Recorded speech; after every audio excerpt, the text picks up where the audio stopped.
Alors passe tes jambes ici. Si la parole ne suffit pas, il faut écouter le langage du corps.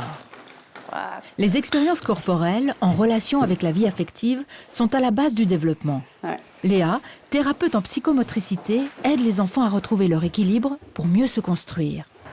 Donc ça peut être pour différentes difficultés, ça peut être soit d'apprentissage, donc vraiment scolaire, ou alors pour des problèmes relationnels, de socialisation avec les autres camarades ou alors avec les adultes, des difficultés émotionnelles, les enfants ils sont plus inhibés, ou plus dans l'agressivité. On a un contact autant avec les parents que les enseignants pour déjà cibler quelle est la difficulté.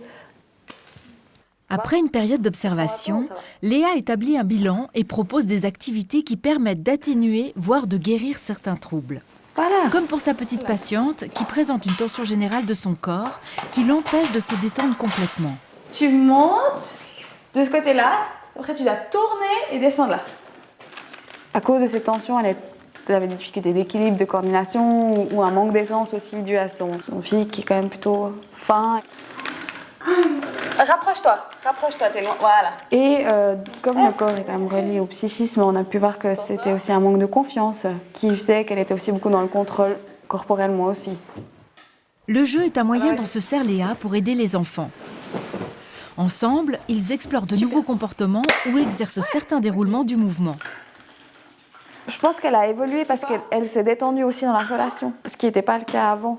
Elle était toujours tendue par rapport à l'autre et dans ce contexte sécure, elle a pu se lâcher, elle a pu exprimer aussi certaines angoisses où elle avait besoin d'un milieu neutre parce que j'ai pas de lien affectif dans la mesure où je suis ni dans sa famille ni quoi que ce soit. Donc il y a eu des résultats autant du point de vue corporel que scolaire, que relationnel, etc. Le but étant de dépasser ses propres limites dans un climat de confiance et de détente. C'est une équipe complète qui prend en charge un enfant. Léa travaille en collaboration avec des médecins, des psychologues, des logopédistes et bien entendu les familles, construisant un vrai réseau de compétences autour de l'enfant. Alors, si on fait la cabane, ça prend beaucoup Ce petit garçon avait du mal à canaliser son énergie débordante. Ses parents ont fait appel à Léa pour lui redonner confiance en lui et lui apprendre à gérer les moments de transition, autant dans sa famille qu'à l'école.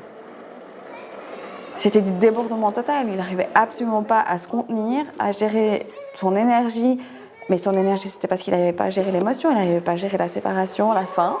Et actuellement, même si c'est vif, c'est un enfant qui sera toujours vif, et heureusement, ça fait partie de lui, mais au moins, on peut terminer une séance sans qu'il y ait besoin de le maintenir, sans qu'il y ait de cris, sans que ça parte dans tous les sens.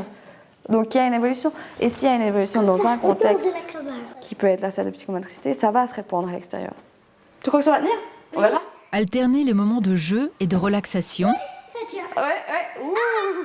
être à l'écoute des besoins de l'enfant et proposer des activités ludiques sur mesure sont quelques-unes des qualités requises pour cette spécialité. C'est vrai que ça demande beaucoup d'attention, tout le temps. Alors, je pense qu'il faut être à l'aise dans le contact avec les autres, il faut être quand même plus ou moins à l'aise dans son corps, avoir de l'intérêt pour tout ce qui est créatif, pour tout ce qui est, surtout pour tout ce qui est l'humain. Mais en plus de ça, pour tout ce qui est créativité, il faut être très créatif dans ce métier. Alors, Le thérapeute en psychomotricité ne se cantonne pas au monde de l'enfance. Léa peut exercer son métier auprès d'adolescents, d'adultes ou de personnes âgées, qu'ils vivent chez eux ou dans des structures adaptées à leurs besoins. Quoi qu'il en soit, son objectif reste le même, permettre à une personne de retrouver un équilibre psychique et corporel.